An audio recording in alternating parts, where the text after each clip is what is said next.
మంచివాడిగా మారాలంటే ఏమి చేయవలెను? కుక్క పిల్లికి అన్నం పెట్టనివాడు మంచివాడు కాదా? అనేవి క్వశ్చన్స్. ఎస్. కుక్క పిల్లికి ఓ ముద్ద అన్నం పెట్టనివాడు, జీవుల పట్ల ప్రేమ చూపనివాడు, జీవుల పట్ల దయ చూపనివాడు ఏనాడు తమ పిల్లల్ని మంచిగా చూసుకొనలేడు, సమాజానికి సేవ చేయలేడు. ఇది సత్యము. ప్రతి ఒక్కరును ఓ కుక్క పిల్లిని పెంచవలెను. ఆ రెండింటిని లేదా ఏదో ఒక జీవిని పెంచవలెను. నిత్యము 2 సార్లు ఆహారం ఇవ్వవలెను, నీరు ఇవ్వవలెను, రోజు స్నానం చేయించవలెను, లేదా 2-3 రోజులు ఒకసారి మామూలు నీళ్లు కర్పూరం నీళ్లతో తుడిచివేయవలెను. బయటికి వెళ్ళినప్పుడు వాటిని తీసుకెళ్ళవలెను, లేదా ఇంట్లో విడిచిపెట్టవలెను.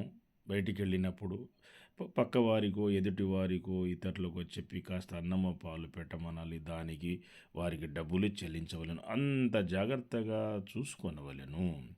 అప్పుడే ఈ మానవులు తమ పిల్లల్ని మరియు సమాజాన్ని చక్కగా చూడగలరు, సర్వీసు చేయగలరు. ఇది సత్యము.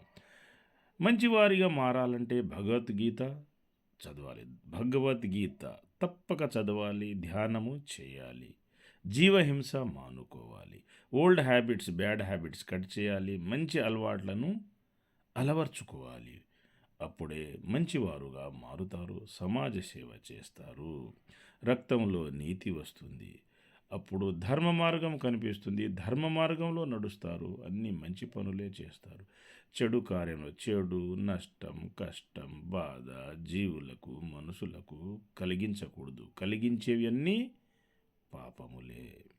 ఇతరులకు సమాజానికి నష్టం చేసేవి, ప్రకృతికి అడవికి ఇతరులకు నష్టం కష్టం కలిగించేవి అన్నీ పాపకార్యాలు. మంచి చేసేవన్నీ మంచి కార్యాలు.